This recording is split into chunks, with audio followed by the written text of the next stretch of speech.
LA-based artist Kelly Grable has been spray painting the exterior of a former Ohio Technical College building. I call it Beautifully Destroyed, and it's basically these color washes I do that originated with graffiti palettes, and I wanted to see if I could evoke the same emotion as I did with graffiti without doing letters or characters.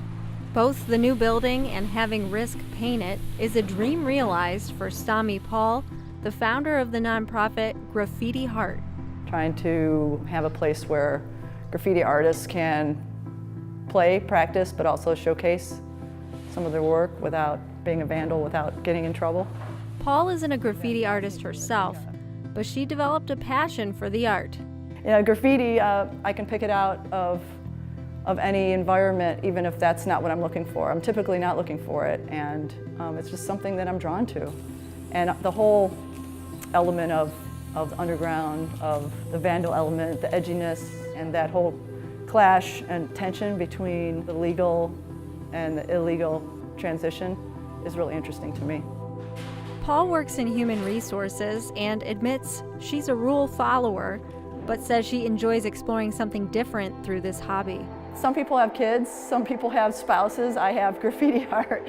Through the nonprofit, she helps connect graffiti artists with paying gigs around the region. Often we'll get people that say, hey, we have a wall, just bring people to paint it, and they'll get exposure.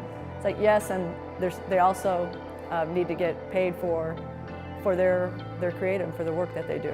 One of the local artists Paul supported is Steve Arrett.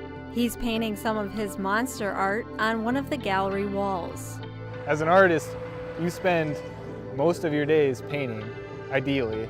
So it's really hard to know what's going on outside of that bubble. And so it's nice to have other people out there that are kind of scouting things for you. While it's not necessarily easy, he says he's able to make a living with his art. When I first started, there was not nearly as much acceptance of mural stuff around, you know what I mean? So it's growing. I saw more and got more involved in graffiti when I traveled around the world with my job. Part of my aspiration to do this in Cleveland was because there was no real draw. There was nothing really going on as far as above the ground or real economic driven platform. And now it's kind of the thing.